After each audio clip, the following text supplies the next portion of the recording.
Hi friends, നമ്മൾ ഇന്ന് ചേലമറ്റം ശ്രീകൃഷ്ണസ്വാമി ക്ഷേത്രത്തിലെ വിശേഷങ്ങളായിട്ടാണ് വന്നിരിക്കുന്നത് കേട്ടോ. അപ്പം നമ്മളിന്ന് ഫാമിലി ആയിട്ടാണ് അമ്പലത്തിലേക്ക് പോയിരിക്കുന്നത്. അപ്പോൾ കുഞ്ഞിനാണെങ്കിൽ വണ്ടിയിലിരുന്നതിൻ്റെ ചെറിയൊരു ക്ഷീണത്തിലാണ്, അതുകൊണ്ട് ആൾ ഒക്കത്ത് കയറിയിരിക്കുന്നത് കേട്ടോ. കുറച്ച് കഴിയുമ്പോൾ ആൾ ഓടി നടക്കും കേട്ടോ. അങ്ങനെ നമ്മൾ ഇതാണ് നമ്മുടെ ചേലമറ്റം ശ്രീകൃഷ്ണസ്വാമി ക്ഷേത്രം കേട്ടോ. വളരെ പ്രസിദ്ധമായൊരു ക്ഷേത്രമാണ്. ദക്ഷിണ കാശി എന്നാണ് ഈ ക്ഷേത്രം അറിയപ്പെടുന്നത് കേട്ടോ. അപ്പോൾ നമ്മുടെ പേര് പോലെ തന്നെ നമ്മുടെ ബലിതർപ്പണത്തിനാണ് ഇവിടെ ഏറ്റവും കൂടുതൽ ആൾക്കാർ വരുന്നത് കേട്ടോ. നമ്മുടെ ആലുവ മണപ്പുറം ശിവക്ഷേത്രം പോലെ തന്നെ പ്രസിദ്ധമായ ഒരു ക്ഷേത്രമാണ് ഇത്. നമ്മുടെ പെരുമ്പാവൂർ കാലടി റൂട്ടിലാണ് ഈ ക്ഷേത്രം സ്ഥിതി ചെയ്യുന്നത് കേട്ടോ. അപ്പം നമ്മൾ മാമൻ്റെ ആണ്ടുബലി ഇടാൻ വേണ്ടിയിട്ടാണ് ഇവിടെ വന്നിരിക്കുന്നത് കേട്ടോ. അങ്ങനെ നമ്മൾ ബലി ഇടാൻ വേണ്ടിയിട്ട് രസീത് എടുത്തതിന് ശേഷം നമ്മൾ പുഴക്കരയിലോട്ട് പോവാണ്. അപ്പോൾ പുഴക്കരയിലോട്ട് പോകുന്ന വഴി തന്നെ പുഴക്കരക്കാവ്, വടക്കൻ ചൊവ്വ ശ്രീഭദ്രകാളി ക്ഷേത്രം ഉണ്ട് കേട്ടോ. അപ്പം അങ്ങനെ നമ്മൾ അവിടെ കയറി തൊഴാൻ വേണ്ടിയിട്ട് പോവാണ്.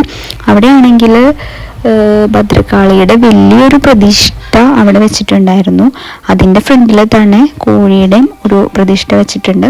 അപ്പോൾ കുഞ്ഞിനാണെങ്കിൽ അത് ഭയങ്കര ഇഷ്ടമായി കേട്ടോ. അവനാണെങ്കിൽ ഭദ്രകാളീനെ എപ്പോഴും ദേവി ദേവി എന്ന് പറയുന്നതാണ്.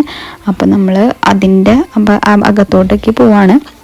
വഴിപാടുകളൊക്കെ ഒരുപാട് വഴിപാടുകൾ അവിടെ ഉണ്ട് കേട്ടോ.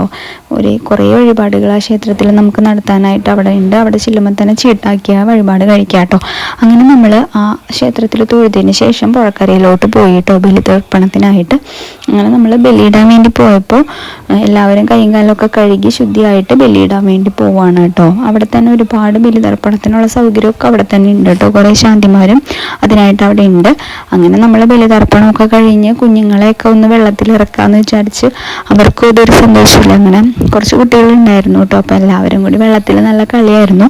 അങ്ങനെ നമ്മൾ വെള്ളത്തിൽ കളിക്കുകയാണ് കേട്ടോ. അങ്ങനെ കുഞ്ഞിനും കുറച്ച് നേരം ചെറിയ പേടിയൊക്കെ ഉണ്ടെങ്കിലും വെള്ളത്തിൽ അത്യാവശ്യം നല്ല രീതിയിൽ തന്നെ അവൻ ഇറങ്ങി കേട്ടോ. അങ്ങനെ നമ്മൾ അവിടെ കുറേ നേരം കൈകാലൊക്കെ കഴുകി എല്ലാവരും ശുദ്ധിയായതിന് ശേഷം നമ്മൾ അമ്പലത്തിൻ്റെ അകത്തോട്ട് തൊഴാൻ വേണ്ടിയിട്ട് കയറാൻ പോവുകയാണ്. അങ്ങനെ ഇതാണ് അമ്പലത്തിൻ്റെ അകത്തോട്ട് കയറിയിട്ടുള്ള വ്യൂ വരുന്നത്. നമുക്ക് ഭയങ്കര വലിയൊരു അമ്പലമാണ്. നമുക്ക് അത്യാവശ്യം തിരക്കുണ്ടായിരുന്നു, എന്നാലും തിരക്കൊന്നും നമ്മളങ്ങനെ അറിയില്ല. അപ്പോൾ കുട്ടികളൊക്കെ ആണെങ്കിൽ ഓടി നടക്കാനൊക്കെ ആയിട്ട് ഇഷ്ടംപോലെ സ്ഥലമുണ്ട് കേട്ടോ. അങ്ങനെ നമ്മൾ അമ്പലത്തിൻ്റെ അകത്തോട്ട് കയറി തൊഴാൻ വേണ്ടിയിട്ട് പോവുകയാണ്. നമ്മുടെ ഇവിടെ 2 മെയിൻ പ്രതിഷ്ഠയാണ് ഉള്ളത്. ഒന്ന് നരസിംഹസ്വാമിയും അതേപോലെ തന്നെ ശ്രീകൃഷ്ണ ഭഗവാനുമാണ് ഉള്ളത് കേട്ടോ. രണ്ടും 2 ശ്രീകോവിലായിട്ടാണ് ഉള്ളത്. അപ്പോൾ നമ്മൾ ശ്രീകൃഷ്ണസ്വാമിയുടെ നടയിൽ നിന്ന് കയറിയിട്ടാണ് ഉള്ളിൽ നരസിംഹസ്വാമിനെ തൊഴുതിട്ടാണ് ഇറങ്ങുന്നത് കേട്ടോ. അപ്പോൾ കൃഷ്ണൻ്റെ നടയിലാണ് നമുക്ക് വരി ഉണ്ടായിരുന്നത് കേട്ടോ.